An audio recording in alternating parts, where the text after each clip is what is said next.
tyFlow PhysX Bind Operator explained in detail. Enjoy.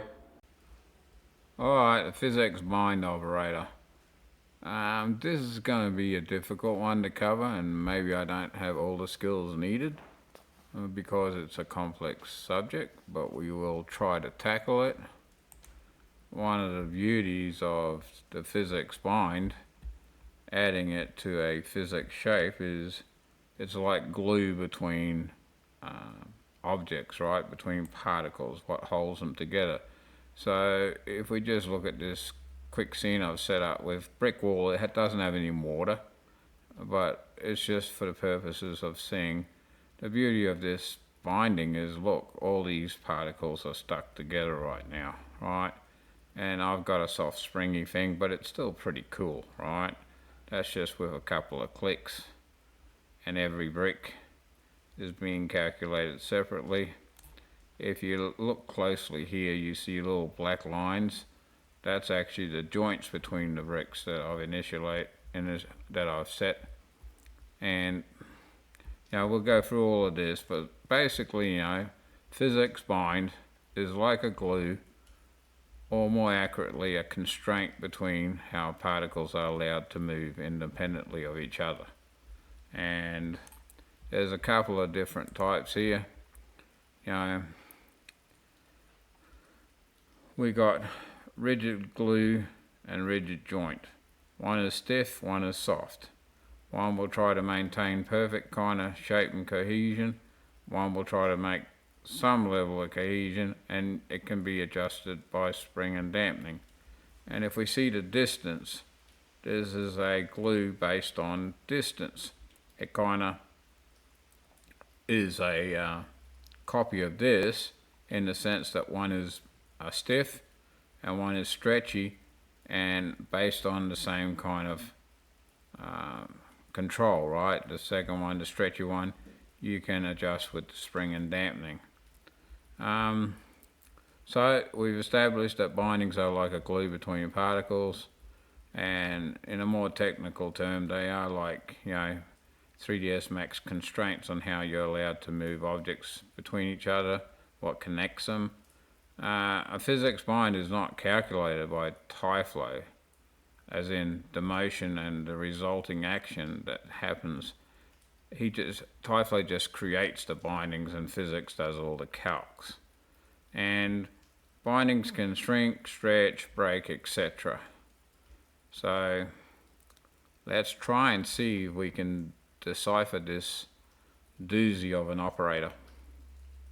Alright, so without worrying about the other settings, in this initial display one, we had it set to distance spring, and when we just look at that animation quickly, we see the result that we saw when I first introduced the PhysX operator. Using its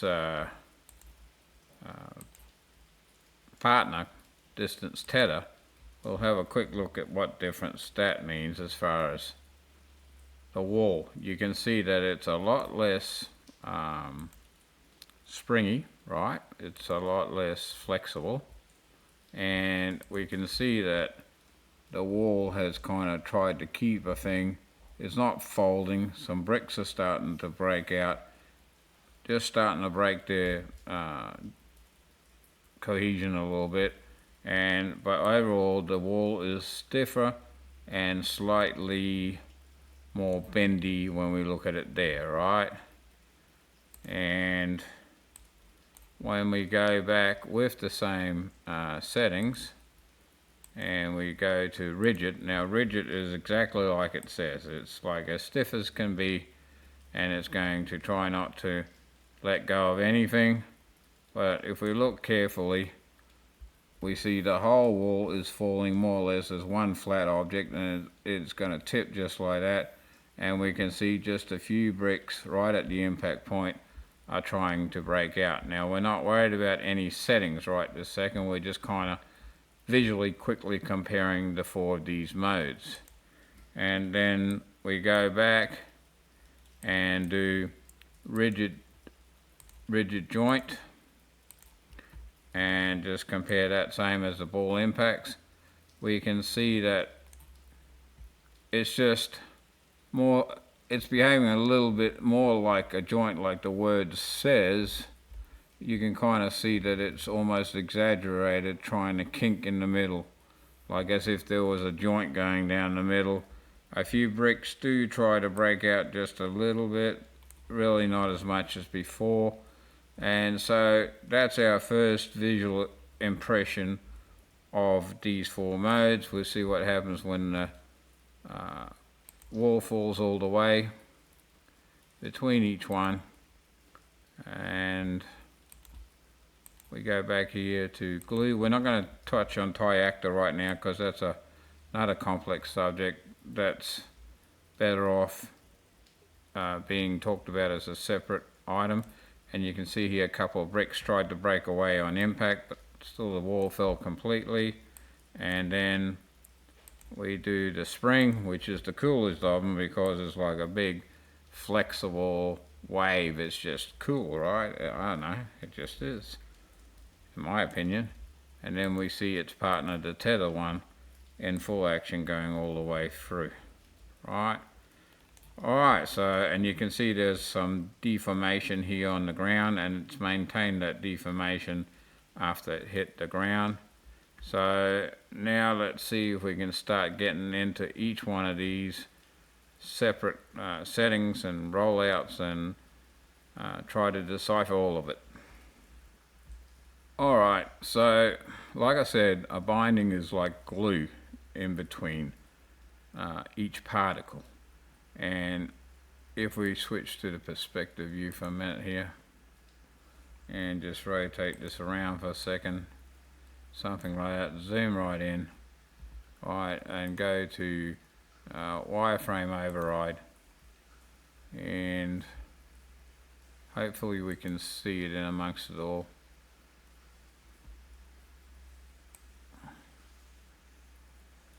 I don't think we can see it in this perspective viewport, even though I've got them on. Let me just turn on. Oh, there you go. So you see all those little black lines.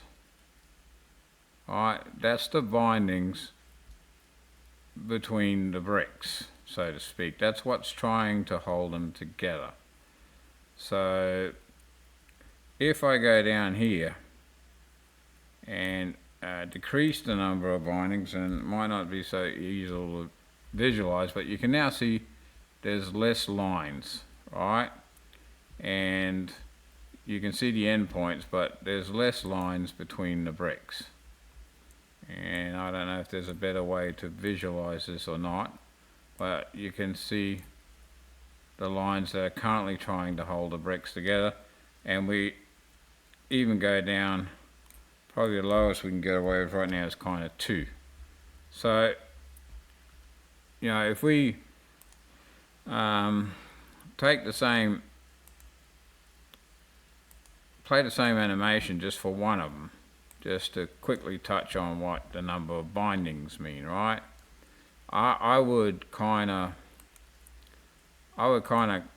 compare it, give an analogy, you know, that it's like more stronger glue. The more bindings, the more stronger glue you have, right? So see, because just by changing the number of bindings, we now created another evenly cool effect. But you know, the bricks are allowed to break, and we haven't changed any other setting. This is just by playing with the number of bindings, right? And we're looking at this stretchy mode that we had earlier.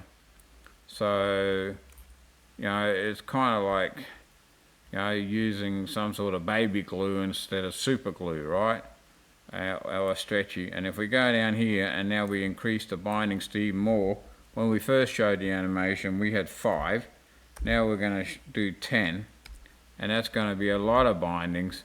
So now this wall will really not want to break in any sort of manner. Now because it's the stretchy, it's still kind of stretching and acting like a rubbery wall, but if you remember the first time we did it, the wall almost folded over itself and was really animatable, really flexible. It's still flexible now, but it's not bending anywhere near as much, and it's really sticking together. And if we kind of do something like 20 bindings, you know, that's going to influence it even more. It's calculating and updating it right now, and you can see now the wall is almost staying flat even though it's flexible. So the number of bindings is going to equal adding strength to what keeps things together and stops them from being able to be broken. So at some point you have to just play with the number of bindings that you need between particles to kind of get the effect you want. Now if we switch back to perspective here just to visualize this and go back into wireframe override and rotate this and zoom right in, look at all those black lines, and you can see how this wall is trying to stay together at all costs because it's got bindings in every direction imaginable, bindings between multiple bricks. It's like 20 people holding on to one versus 2 people holding on to one. And just for the sake of the visualization of bindings, so we can kind of close out what a binding is and how we visualize it, we go down to 10 here, and it should update, and you can see a lot less now, right? And in real time you can even see how the wall might update below, and we go from 10 to 5, and you can see the difference, right? So I hope that explains what a binding is and how we visualize it. Okay, so for this flow here, all I did was make a whole heap of bricks and staggered them appropriately, right? And then I turned each one of those bricks into a PhysX shape using a box.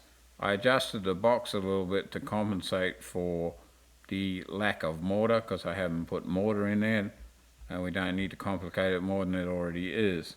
Now the PhysX bind, you just drop that into your flow once you have your setup, and that'll take care of adding bindings to those existing PhysX particles that you created here. And then you pick your type, and we'll play around with lots of other stuff to try and visualize everything, right? The way that you see your bindings is here, right? You turn these on, and what I found works best, and I think I got this from one of the tyFlow examples, and he has some doozies that are worth dissecting yourself, some of his example files. Go to the PhysX section, but black color for the bindings really helps visualize them against any other thing you got in your viewport. It just helps really see them. So let's go through these settings for the various choices and see what they do for us and what they don't do.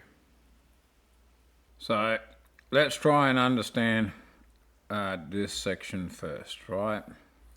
We already know about max binds, and we know the more binds, the more everything's being held together.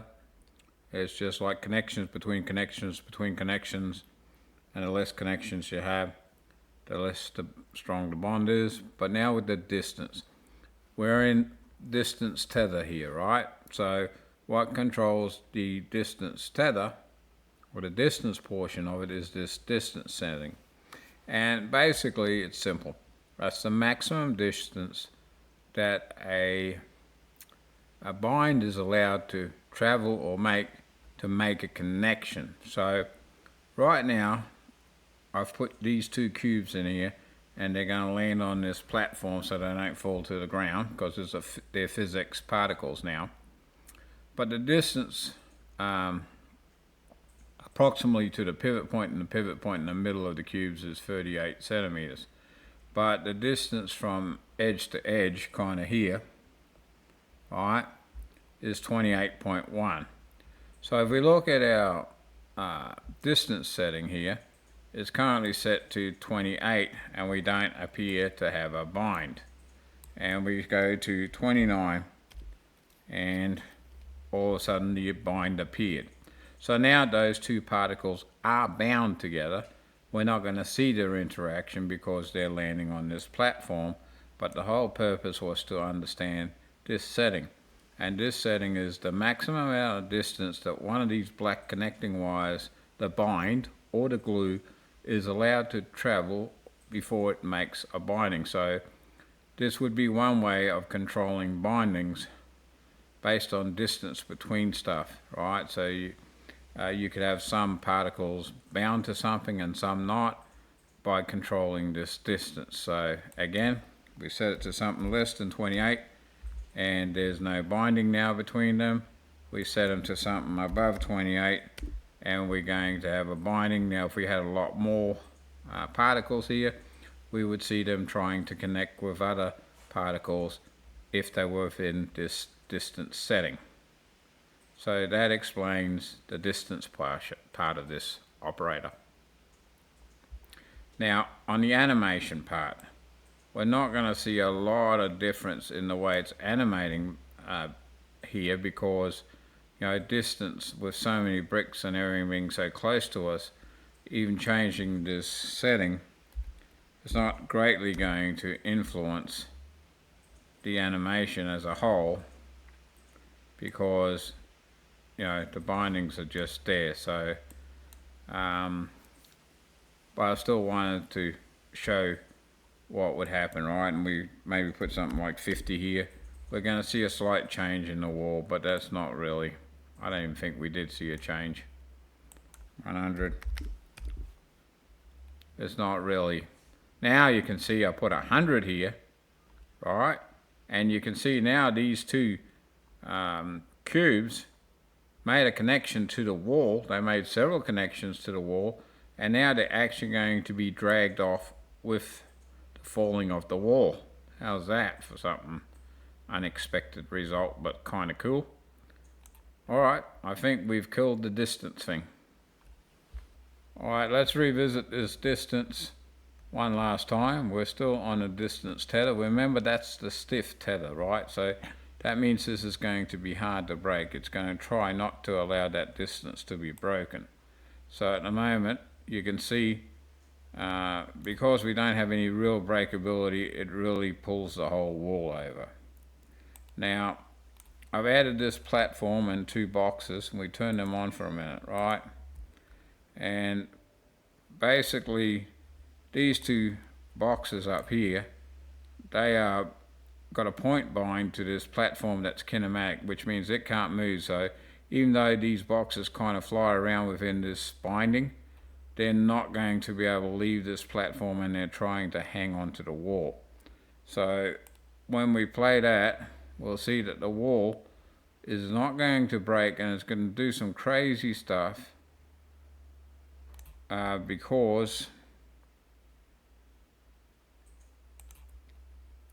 I need to put this to 25. It's going to do some crazy stuff because it's not allowed to break, right? So you can see that the bindings are stretching here, and then they're actually pulling the whole wall towards them, and then because things aren't really allowed to break, we're getting some unrealistic results here. But we've just proven that that bindings stretch, alright? And if we go back here and set it to the 15, which was my test point for when they would let go, and now they're going to let go, but we're going to see a cool effect on the wall. It's going to temporarily alter how this whole wall collapses, and they will eventually let go because they stretch above that 15% stretch limit, right? And then the wall falls on the ground. So that's a cool effect there. Again, this was just a platform with two particles turned into PhysX object, point bound to it, and then with their distance set to 100 so they're connected to the wall. We'll turn them off and go back to our original brick wall here. And you can see currently it's set to 2. It's not set to break, so we know it's going to knock the whole wall over. We're going to allow some breakage here. Now the breakage isn't always apparently the way it seems. Like we got this 200 centimeter reach out, and we can see how the wall's breaking with that. If we now change that to 500 on the fly, let's just see what it does as far as the wall. You can see that it actually kept more of a little pattern here and just let the top row break out, right? And then slowly the others fall, right? And I don't know what 1,000 would do. I haven't tested that. Let's just see. So you can see the reaching out of the tether does have some limit, because there it doesn't really affect it at all. And if we go down less on the distance, right, it has more of an impact of kind of pulling over a whole block of them together and them kind of hanging together like that when they fall. So you can see that you can get interesting and different results by combining your distance with your breakability here, right? And just for the sake of that, we're now touching on breakability by force, and if we decrease this force by quite a bit, it was set to 500. What happens if we set it to 10? Alright, you can see that the bricks don't quite hang on to each other as much to pull the whole wall at the beginning there. They kind of let go a lot easier. And again, this was in the stiff mode. So now that we've kind of touched on both stretch, breakability, force, and distance, it's time to go to this spring one and see how different that's going to be and how we change the settings for that. So without changing any other setting right now, we know that the distance spring is going to be affected greatly by spring and dampening, right? So we'll play with that, but keeping the same settings we had before, just to see the difference between distance spring and distance tether. Same settings. That's what happens on the spring right now with the breakability and everything set to what it is. And all we do here is switch to the tether and then watch the same animation. And spring, distance one last time, and just to see there's quite a difference between the two. And now we'll play with the settings for this spring. Let's talk bind breaking theory for a second. And this is the rollout here that comes when you do the particle bind breaking, and this is the rollout over here that comes when you do PhysX bind breaking. There's a lot similar, so we might as well kind of touch on both of them at the same time, but just be aware that they're slightly different rollouts. We won't cover every single item in this. Alright, for an analogy, ski boot attached to a ski. Well, the pros have a really high tension setting on their binding, right? So it's going to take a lot for that ski boot to break away from the ski.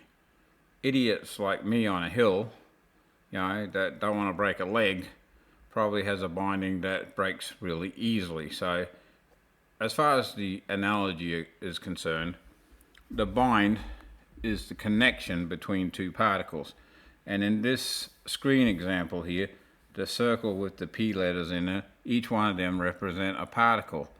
The orange arrows in between those represent the binding, or the connection between those particles.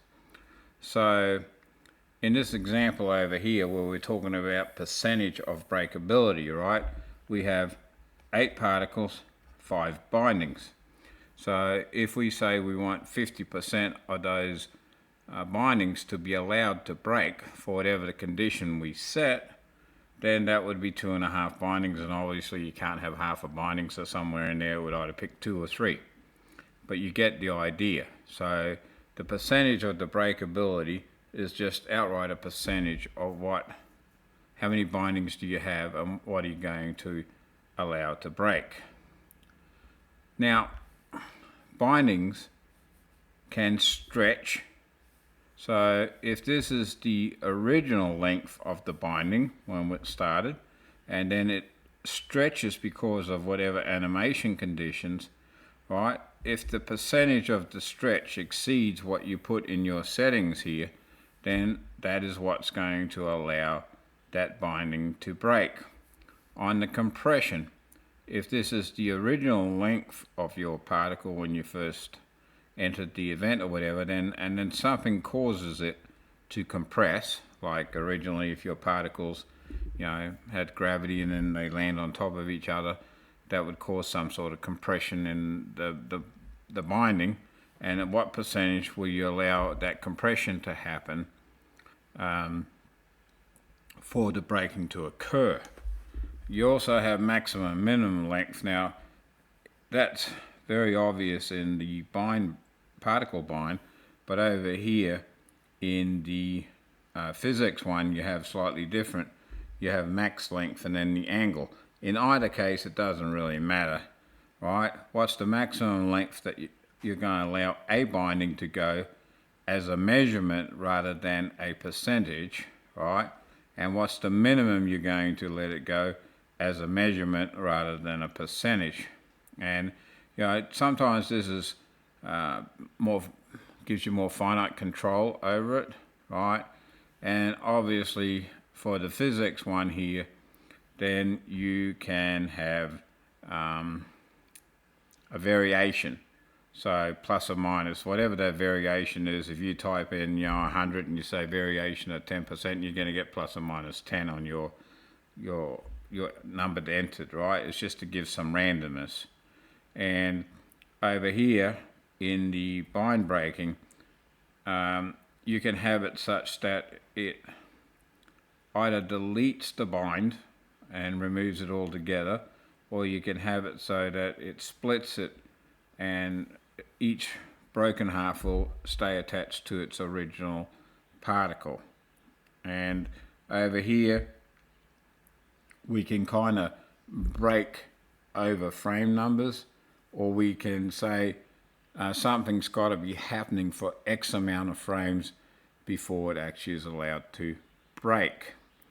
Now I'm not an expert on this tension one, but it has to do with rotational forces, right? And to some degree I think this tension one is kind of almost a little bit equivalent of this bend angle one, right? But in other words, you need some sort of angular force. So if we go back and look at the definition, right, distance tether was stiff, distance spring is a stretchy bind, and it's going to try and maintain that distance, but it's going to be based on spring and dampening. Let's play with those.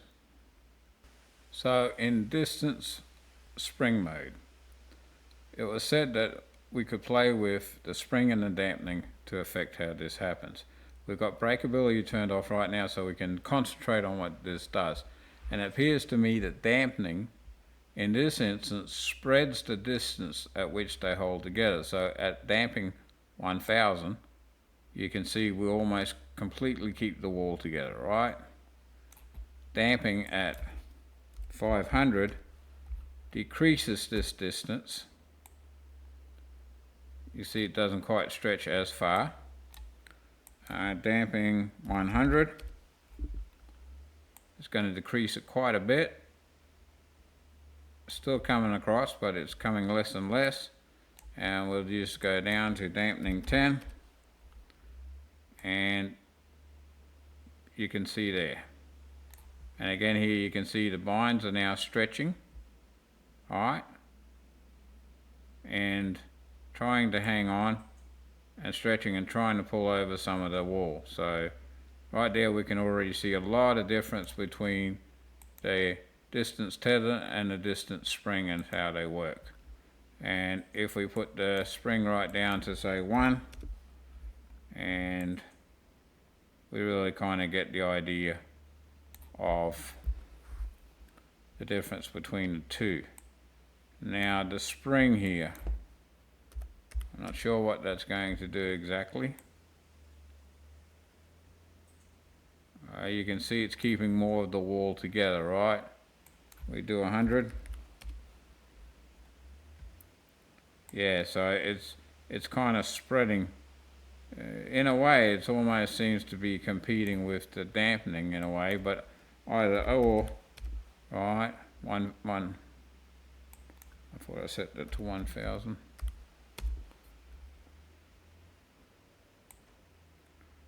You can see how those two settings are affecting this and spreading the load across the wall, right?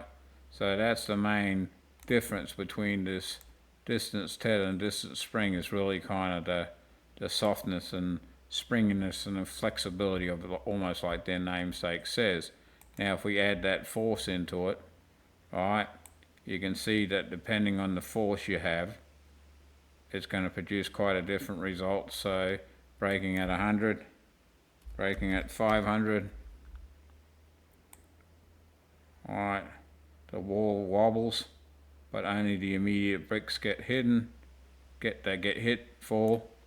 We do that to 1,000.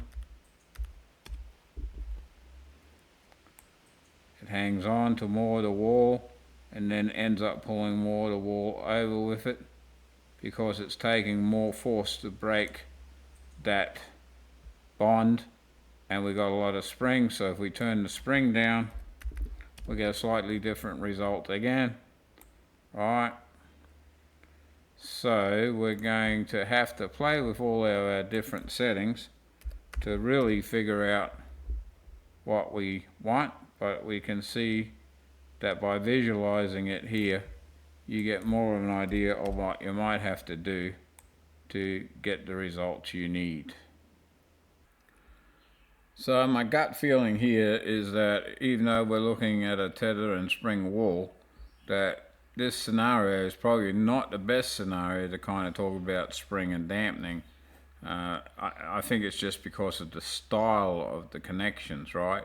Because spring is just like the spring in your car. The stiffer the spring, the higher the value, the rougher the ride, and the more it's going to take to overcome the setting. The smaller the value in spring, the easier it's going to be for things to be allowed to do their stuff, right? Like a soft spring in a car is going to bounce all over the place with hardly any dent in the road, whereas the dampening then be, once that kind of spring is in motion, that springiness, that bounciness or whatever is in motion, how quickly would it go back to its natural resting state, right? The higher the dampening, the quicker it'll come back to its resting state. And I'll do this, but I don't think this brick wall example is the best to play with the spring and the dampening. So if we kind of put this down to a really low value on the spring, alright, you're going to see like a more curly and gently pulls it over, right? Whereas when it was a high value, it kind of bent but pulled the whole ball over. And I think this example for spring and dampness would be more suited to like a suspended object, maybe a bouncy rope object. That way you could probably really see the differences. But nevertheless, what I kind of said about the spring applies, right? So, and the dampening. But we'll play with that again pretty shortly. Just in keeping with the comparison style for the glue and the joint, you know, we'll play the animation, we don't really see much difference by default.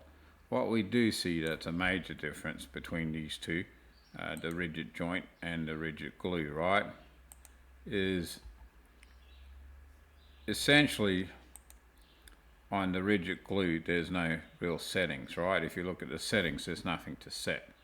So you're just going to get this rigid thing, and what happens is going to be based on what you do with braking.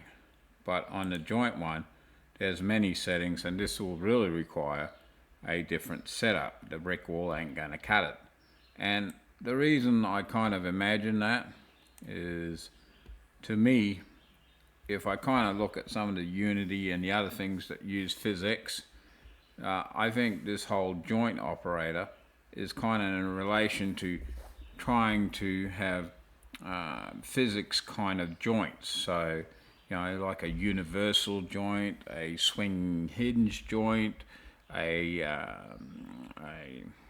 door in a door frame, those kind of things is, I think, probably where this rigid joint is a suitable use for this operator, right? Something that really is like a mechanical kind of joint. So let's set up a different scene so that maybe we can break down these parameters and these rollouts a little bit better than what this brick wall scenario would do.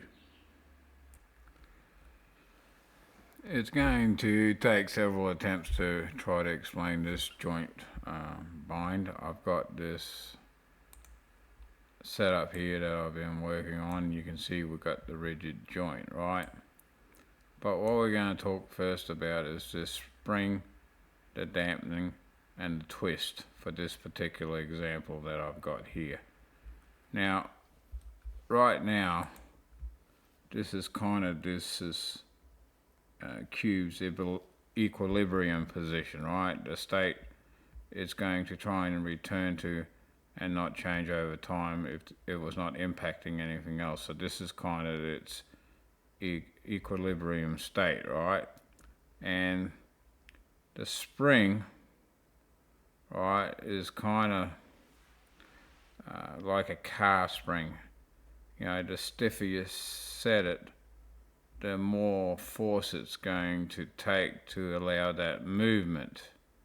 Whereas the dampening is like once that movement is occurring, how soon does it come back to its equilibrium state, right? So in other words, if we hardly had any dampening, it could oscillate and twist in this twisting one, and we'll show that in a minute. And if it has a lot of spring, it's going to take a lot of energy to make it come around. So in this instance, twisting is like the twisting of this cube, right? The spin of this cube. Whereas the swing is like it's swinging like a sitting on a playground swing, right? So if we just play this to see the action, you see that this cube is rotating, it's twisting, right? It's twisting to get around this cone, and you see it comes to its equilibrium state pretty quick because the dampening is set reasonably high, right? So if I put the dampening down to about 5, and this kind of dampening and spring, think about one of stiffness, right? So this spring thing that is throughout all these operators here, and this joint one, the spring is the stiffness of the joint, right? And the dampening is a force that slows down. Like, see the twisting here that's going on now because there's no dampening really, and see how it keeps that force and twisting motion, right? So when we increase the dampening, it comes back to its equilibrium state a lot faster, right? So, and if we turn up this stiffness, it's going to take a lot more effort to bring that box around. Alright, so I'm going to do 8,000 there. So now we can see it's really, look at the bind stretching because it's a really stiff joint, and if you notice it didn't twist anywhere near as much and as smooth as it did before, right? So I'm hoping that you get the idea of first of all what twist is versus swing, right? And what dampening is versus spring. So I hope that explained it. This limit minimum and limit maximum, that's just like a 360-degree thing. So in this particular example, it didn't go above 60 degrees twist, so it didn't matter, it didn't have any effect, right? But by allowing a larger range of motion up to 360 degrees, that's kind of your limit how much twist is allowed to be made. Like if we put down to 20, then it's going to fight against turning and never quite turn as much as it wants to, right? Whereas we put 360 in, You see how it changed, how it came around, because it smoothly rotated around that cone. And the spring and damping that we talked about for this rigid joint appears in 3 different places. It appears in the movement settings, and it appears in the swing settings. It's the same meaning for all 3. A, stiffness to do something, and then B, settling down that movement once it's happening. And we'll show more of that. We'll try and explain these 2 with these funky animations I got here, like this swinging thing, but let's try and take a look at those now. Okay, so let's talk about the movement in this rigid joint. And we're thinking about everything as if it's a joint, a mechanical joint for this particle setup, right? And we're talking about the swing. We've already did the twist. So I've disabled the swing for a minute so we can really kind of show movement, right? By disabling the swing, it's not allowed to swing back and forth, right? So right now, both of these are not allowed to swing like this because it's been disabled. So now we're only getting this kind of lateral movement, right? And the whole purpose here is to explain the difference between the swing and the movement of the particles. So when we go in here and now we enable the swing, you can see now, just like as if you're sitting on your child's playground swing, right? Now we've enabled the swing of the particles, and if we play that, and I got too many frames because of my earlier testing, but you can see there. And the dampening, like I said earlier, for the swing settings, if we decrease that number, go down to 100, right? You can see it's going to swing for a lot longer, see that? And a lot looser, right? Because it's not being slowed down after it's been set into a swing motion. Because of the low dampening number, it's going to take a long time to come to its equilibrium state. So, and if we decrease this spring resistance, right, say 500, and play that again, now you can see that we've totally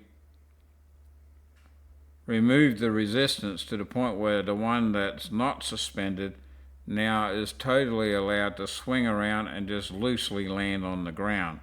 So I hope this really helps you visualize how you're going to use these settings and have fun playing with this stuff, because it's kind of cool, you know what I mean? So again, spring is the resistance to the movement, right? And dampening is how long is it going to take to settle down from that movement. So if we kind of turn off swing again for a minute, and then we look at this movement thing, we've got a high resistance to this movement. If I now lower this resistance to the movement, you can see all the binds are starting to stretch really far because they're not allowed to swing. So the only alternative is for them to stretch, right? They're going to stretch to a point where either they're going to break, like even this one here eventually stretches, but it's not allowed to fall down quite the way it did before because it's not allowed to swing. And so if I soften that even more, you'll see the yellow ones will actually drop all the way down and hit the ground, and I think it's cool. And we'll enable swing again and really loose. Right, it's just fun to play with, and from this example you can really see how binds can stretch, shrink, twist, rotate, So we'll move on to some other parameters, and obviously here you got some settings to limit some of those. You can limit the swing movement, right? And you can also do some extra stuff here for the movement part of it, but I think we've covered the core functionality here of these various settings for this PhysX Bind Mode Rigid Joint Operator. We'll go and see if we can figure out the rest of the stuff in these rollouts.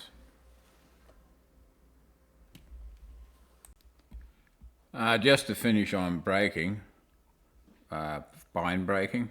So because this movement one is a great example, right?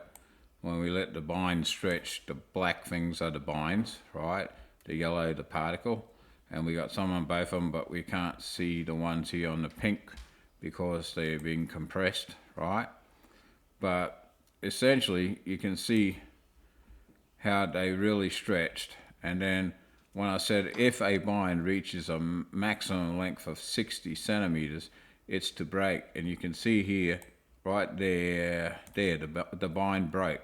And what does it mean for the bind to break? It means that it's no longer connected. These ones here below the break are going to remain connected. The ones above remain connected, but it breaks away. Those ones stay together. And we can also see right here that one of the binds broke here. So you've got compression break, you've got length, you've got angle break, you've got torque, which is kind of a rotational kind of force, right? So you can play with the different brake settings to kind of get your result. And just to finish up on braking once and for all, if I set it to something like, say, let's do 90, I don't know what it's going to do. Let's do 90 and see what happens, all right? Stretch, stretch, stretch, stretch, stretch, it finally breaks, and there we go. And I think this is breaking because of some other, I don't think it's the pure stretch that's breaking this one. It might be the angle that everything's falling at that's just causing it to shear off. All right, so having said that, I think we've covered a lot of stuff in here.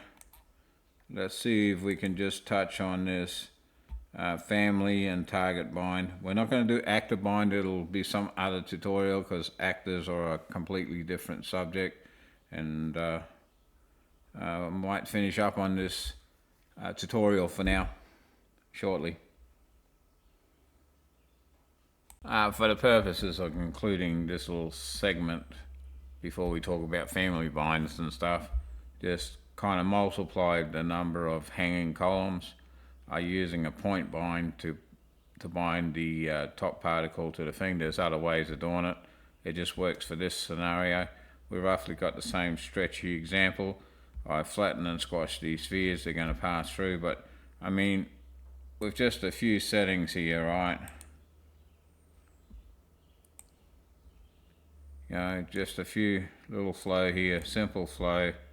You know, we can create fairly complex animations. It's kind of fun to play with and really cool, right? I mean, you can see there, this is kind of putting all the different things we've learnt. You can see all the binds working up here. You can see the flexibility, the twisting, the bounciness, all the different settings that would affect this simulation. And these two are just animated spheres that have been compressed and stretched in an egg shape, and they're just collision objects, right? So anyway, I'll just play it once here. And you can see it's just a really cool thing to play with.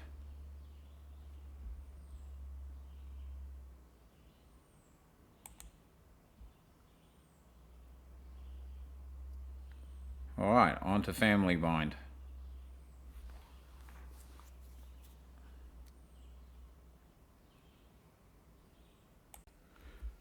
Alright, there was no way this was going to be a short video with all these complex topic matters, but we're going to close out this tutorial by talking about family filtering, right? And family binds.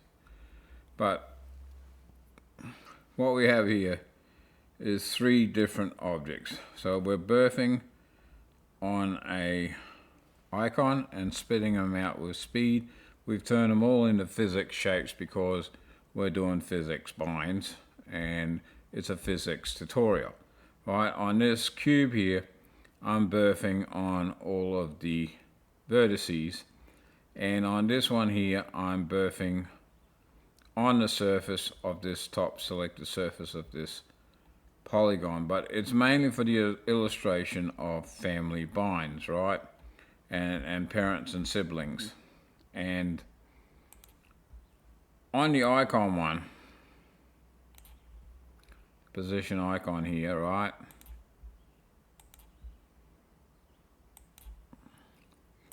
If we say bind siblings, we can't see any bindings, right? These are the 5 particles here that shot out. If we said bind non-siblings, right, it's now binding them. We could just say bind all, but we're trying to talk about the difference between siblings, parents, and that relationship, right? So the particles that are coming out of the icon are not related at all. They're all individual particles. Typically speaking, if you're talking about parents and siblings, you normally have a particle and then it spawns some other particles. Now that creates a parent-child relationship, and all the children in that case would be siblings, right, for the purposes of this. And I'm keeping each one to this event only. So what we prove here is that particles that come out of a icon birthed on each frame are not related to each other, right? So we'll put this back to siblings right now, and we'll see they're not siblings. Whereas on this birth surface here of the cube, and I've got to set all the vertices, so it's birthed a particle on each one of these vertices, right? And it looks like by default these are siblings. And again, we can just go in there and test that theory. I'll turn this binding off so we can see it better. All right, you can see I've birthed each one on the vertices, and you can see here that it says bind siblings, so the bindings are showing. So obviously by default, these ones born on the vertices all at once are siblings. Yet when we do the same birth surface here, right, on this surface, and we go down here, and you can see we're binding non-siblings. So if I say bind siblings, there's no connection, right? So ultimately, you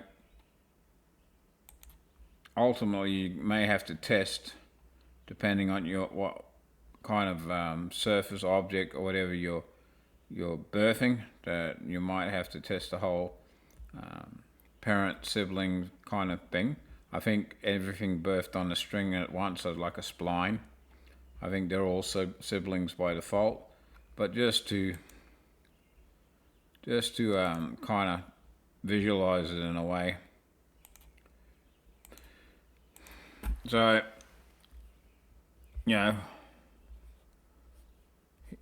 here's Mama and Papa, right?